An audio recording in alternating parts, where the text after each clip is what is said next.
Umpisahan ko na, ako mauuna sa nasundan din ng iba. Alam nyo ba, napakarami nila, hindi ko makakaya pag ako nag-iisa. Ang pagbitaw ng mga katakambabang sa lahat upang sirain, tirain hanggang sila ay bumangat sa kanilang pwesto. Oo, ang tinutukoy ko, politikong walang ibang alam kundi mangako, mapako, manuloko. Ikaw na ay bistado, matatamis na salita habang bumibili ng boto. Mga gago, di na nagbago, putang ina nyo.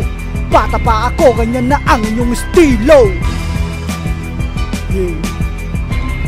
Politiko. Here's the next verse.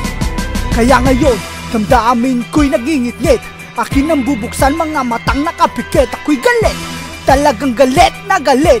Ngayon ihahayak ko ang nais na makamit na pagbabago sa gobyerno na punong-puno ng trapo. Laglag na nga sa halalang binibigyan pa rin ng pwesto. E paano kapartido ng mahal nating Pangulo at malaki ang utang na loob sa kanila nung ibang nanalo? Hanggang kailan magtatapos? Kasakay man sa inyong puso, di pa rin ba nauubos? Ano ba naman magagahaman? Di na kayo nagsawa, magkaroon naman sana kayo kahit na konting awa.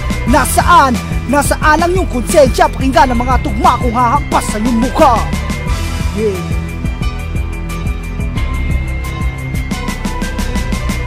Trapo.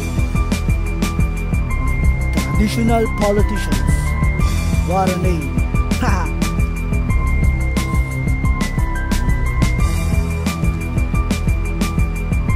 Here's the next verse.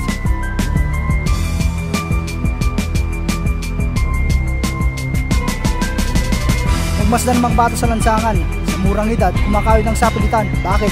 Dahil kulang kinikita ng kanilang magulang para tustusan ang pangangailangan ng kanilang tahanan.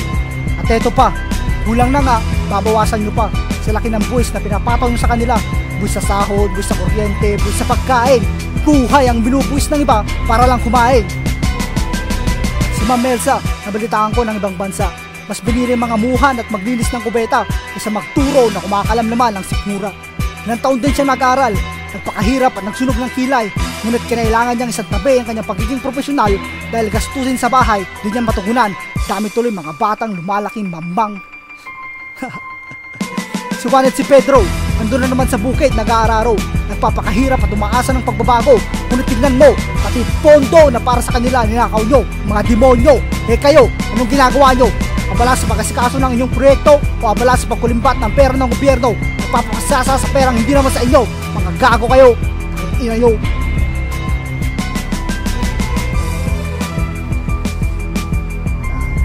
Rakot. Ang huli kong sasabihin ay para sa mga kapatid natin nasa kabundukan na matagal nang nakikipaglaban para sa kapayapaan. Ito, pakinggan nyo. Ilang dekadang nagdaan, kami pa rin nag-aabang kapayapaan sa lipunan ay inaasam-asam. Bakit hindi mapag-isa? Natatahing tatlong isa labanan at ang patayan di pa rin nabubura hanggang ngayon. Hindi ko pa rin maintindihan bakit hiling ng kabila hindi nila mapagbigyan. Bakit ganon? Tuloy pa rin ang mga sigalot. Ilang buhay nang nasayang sa bawat balang tumutok. Subukan nyo kayang isipin buong puso nyong nanaisin. Kanilang ideolohiya ay inyong uunawaan at tanggapin. Nang sa kanon ay magkaroon ng pagpapabago, tuluyan nang matapos ang pag-agos ng dugo. Kung sa bagay, paano nyo nga kaya magagawa? Kung kayo pangalang ay hati sa dalawa na isang ayon, merong kontra, yung iba ay salimpusa. Pero iisa ang kulay basta pagdating sa pera. Yeah.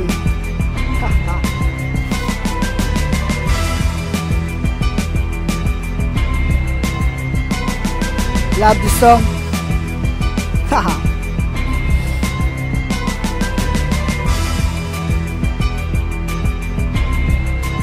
Love you, Philippines.